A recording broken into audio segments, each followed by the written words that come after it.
Please let's give a big round of applause to our 2022 International Aubuchon honoree, Rana Ayyub. Rana.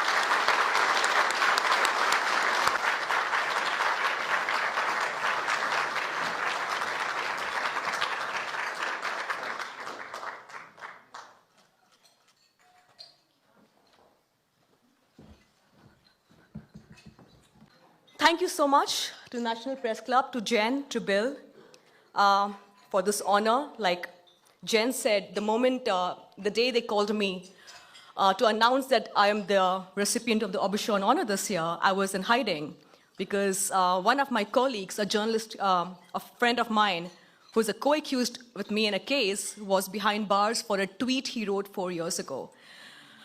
Ironic, isn't it, that people who preside over genocides are feted by the world, but those who speak truth to power have been asked to stay low profile. That's the sign of the times we live in. To begin with, it's a huge honor for me, and I would like to thank the Washington Post for having my back at a time when journalists in India and top editors in India, where I worked, where I held top positions, pretended that I did not exist.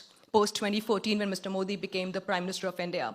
So thank you to the Washington Post for having my back through my toughest times. I would like to dedicate this award to a person who is not in our midst. Her name is Shireen Abu Akleh, a journalist who was killed.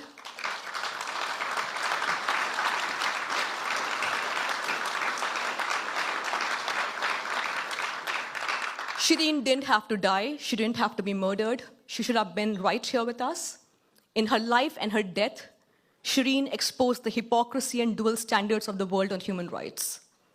And that's the truth we all need to accept and understand, and more than ever before right now. And every time I'm in the US, people talk about India. When I tell them I'm from India, they say, oh, you're from the land of Ayurveda, meditation, yoga. Yes, true. Snake charmers, yes. I also belong to a country of 1.3 billion people, the world's largest democracy, with 220 million Muslim population who are now at the cusp of a genocide, right? I meet officials here in State Department and top officials, high-ranking officials in the US, and they say, Rana, what's happening? And I tell them, you know what's happening better than I do, right? And then I'm told, we know what's happening in India, but bilateral relationship vis-a-vis China and Russia, human rights be damned, right? Journalists be damned.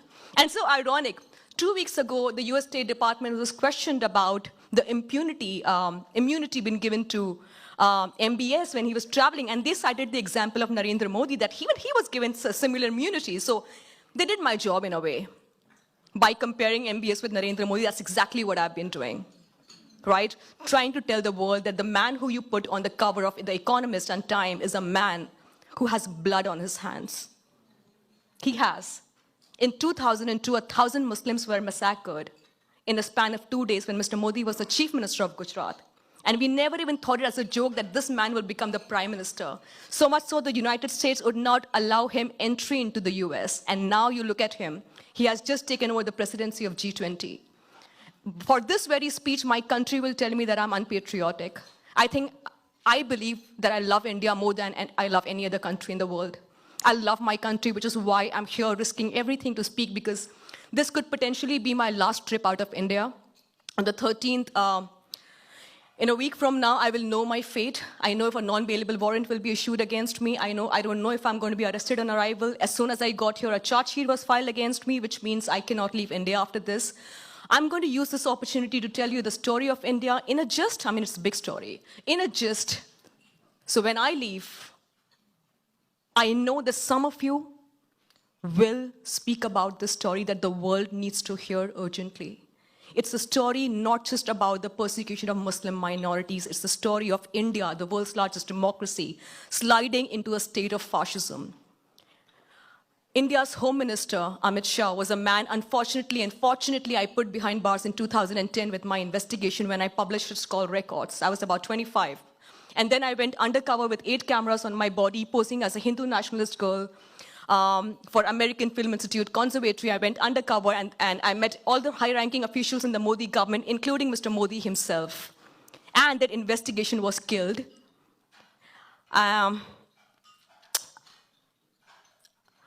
After meeting almost every publisher and editor in India who said, Rana, this is path-breaking. This is like the Watergate scandal. And I said, okay, you should publish it, right?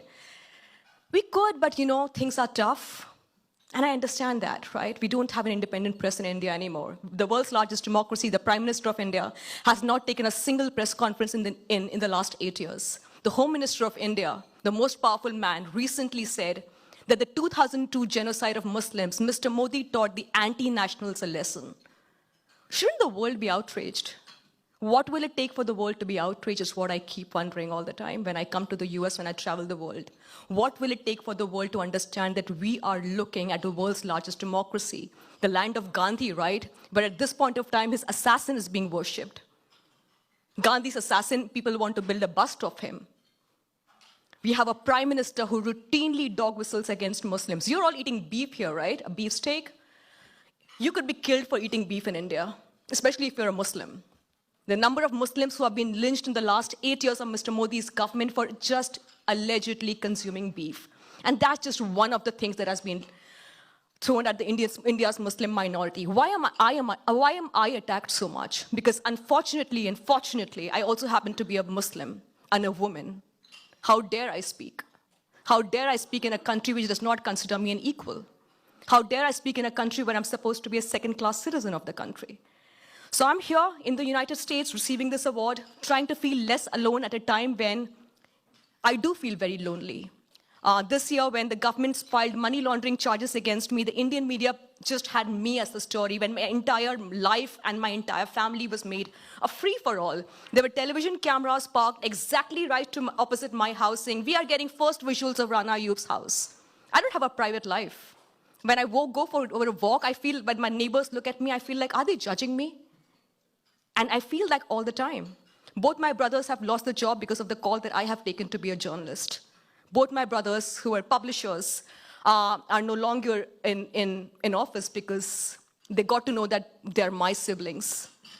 And that's just giving you a gist of what's happening back with me in India right now, when the ministers of the Modi government have shared videos of my image morphed on a porn video, circulated all over the country in screenshots, my phone number, my address, doxed on social media, people sending me screenshots.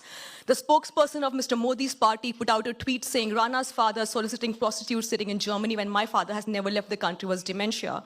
That's like a very tiny window into what I face daily. When I published Gujarat Files, which is a tell-all book of the undercover operation, my colleague Gauri Lankesh wanted to translate my book in regional language. She said, Rana, let's translate this. Let's get this book out. And I said, are you sure? And she said, yes. And I was getting a lot of hate from the Indian government at that point of time. And she called me and she said, are you okay? I said, I'm fine. She said, babe, these are nincompoops. These are paper tigers. Don't bother. The next day, she was shot dead outside her house. Right? You don't know these stories, and those killers are still out. This is just a nutshell. I can go on and on about India, but I feel that I'm sitting in a room full of editors, and I'm sure you will do your due diligence to get the stories of India out. I really believe, and I really have faith in you. The last 2 months have been exhausting, and I'm actually on the verge of losing faith on what the world could do about India. But we are here journalists. We are here supposed to be a nuisance, like I believe. I'm a nuisance for a lot of people. When I was coming here to give my speech, my mom said, try to have one filter. Try not to say everything that comes to your mouth. That's who I am, unfortunately, and that's why I felt like I shouldn't be doing a lot of official meetings, but thank you for having me here. Thank you for letting me pour my heart out. Thank you for making me feel less alone and isolated, and at a time when I go back to a country where my friends who would earlier call me for coffee in coffee shops now call me home. They said, come home. I know why they do that. They don't want to be seen with me in public, right?